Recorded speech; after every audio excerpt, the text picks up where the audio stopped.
नमस्कार, मैं हूं किरण। डेली लाइन के न्यूज फाइल बुलेटिन में आपका स्वागत है। इस बुलेटिन में हम आपको बताएंगे कि टीएमसी ने आज जो घोषणा पत्र जारी किया है उसमें क्या कुछ है। इसके साथ ही बताएंगे कि अखिलेश और राहुल की साझा प्रेस कॉन्फ्रेंस के दौरान क्या कुछ हुआ। साथ ही आपको ये भी बताएंगे कि रामलला के 3 मिनट तक चले सूर्य तिलक के दौरान क्या कुछ हुआ। लेकिन उससे पहले नजर डालते हैं आज की हेडलाइंस पर। टीएमसी ने जारी किया घोषणा पत्र, बंगाल में एनआरसी लागू नहीं होने देने का किया ऐलान। राहुल गांधी और अखिलेश यादव ने गाजियाबाद में की साझा प्रेस कॉन्फ्रेंस, पीएम मोदी को बताया करप्शन का चैंपियन। अयोध्या में रामलला का हुआ सूर्य तिलक, 4 मिनट तक मस्तिष्क पर पड़ी सूरज की किरणें।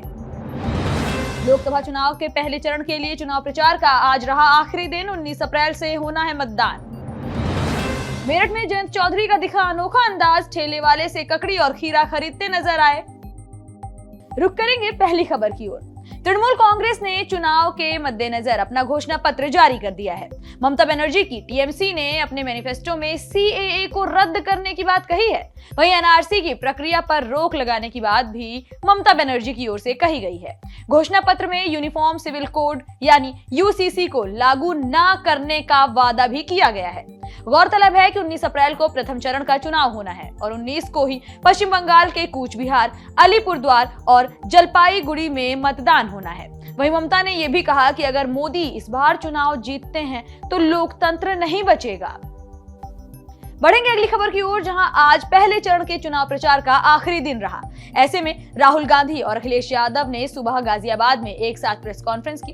खास बात यह है कि देश भर में लोगों को रामलला के सूर्य तिलक का बेसब्री से इंतजार था और राहुल गांधी ने अखिलेश यादव के साथ अपनी प्रेस कॉन्फ्रेंस उससे पहले ही खत्म कर दी। वहीं जब राहुल गांधी से अमेठी और रायबरेली से चुनाव लड़ने का सवाल पूछा गया तो उन्होंने इसे बीजेपी का सवाल बता दिया। इन दोनों नेताओं की तस्वीरें सोशल मीडिया पर शेयर करके इनके समर्थक इंडी गठबंधन के जीतने का अब दावा भी कर रहे हैं। रुक करेंगे अगली खबर का। अयोध्या में दोपहर 12 बजे अभिजीत मुहूर्त में रामलला का 3 मिनट तक सूर्य तिलक हुआ। प्राण प्रतिष्ठा के बाद रामलला का ये प्रथम जन्मोत्सव है। वहीं दूसरी ओर असम में पीएम मोदी अपने टैबलेट पर सूर्य तिलक देखते नजर आए। आपको बता दें, पीएम मोदी बुधवार को असम के नलबाड़ी में चुनावी रैली के लिए पहुंचे थे। पीएम ने एक्स पर लिखा, नलबाड़ी की सभा के बाद मुझे अयोध्या में रामलला के सूर्य तिलक के अद्भुत और अप्रतिम क्षण को देखने का सौभाग्य मिला। श्री राम जन्मभूमि का ये बहुप्रतीक्षित क्षण हर किसी के लिए परमानंद का क्षण है। ये सूर्य तिलक विकसित भारत के हर संकल्प को अपनी दिव्य ऊर्जा से इसी तरह प्रकाशित करेगा। वहीं पीएम मोदी की ये ट्वीट अब जमकर सोशल मीडिया पर वायरल भी हो रही है। बढ़ेंगे अगली खबर की ओर, जहां लोकसभा चुनाव के पहले चरण की 102 सीटों के लिए चुनाव प्रचार का आज आखिरी दिन रहा। 19 अप्रैल से मतदान होना है। तमाम उम्मीदवार प्रचार में एड़ी चोटी का जोर लगा रहे हैं।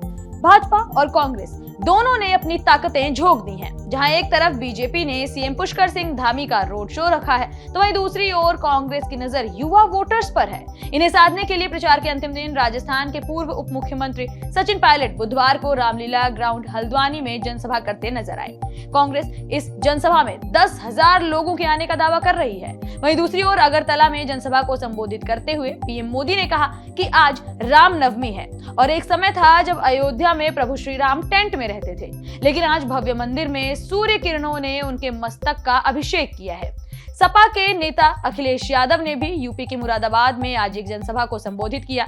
भाजपा पर हमलावर होते हुए उन्होंने कहा कि जिस तरह के ये नारे दिए जा रहे हैं उससे यही लगता है कि अगर बीजेपी सत्ता में आई तो संविधान बदल सकता है।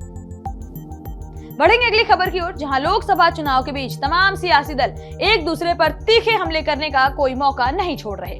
वहीं पश्चिमी यूपी में समाजवादी पार्टी और राष्ट्रीय लोक दल के बीच भी जमकर जुबानी जंग चल रही है। इसी बीच आरएलडी प्रमुख जयंत चौधरी नींबू मिर्च का तड़का लगाते हुए नजर आए। यूपी की मेरठ लोकसभा सीट पर चुनाव प्रचार के लिए पहुंचे जयंत चौधरी ने अपने सोशल मीडिया अकाउंट एक्स पर कुछ तस्वीरें शेयर की हैं, जिसमें वो एक ठेले वाले से ककड़ी और खीरा खरीदते हुए नजर आ रहे हैं।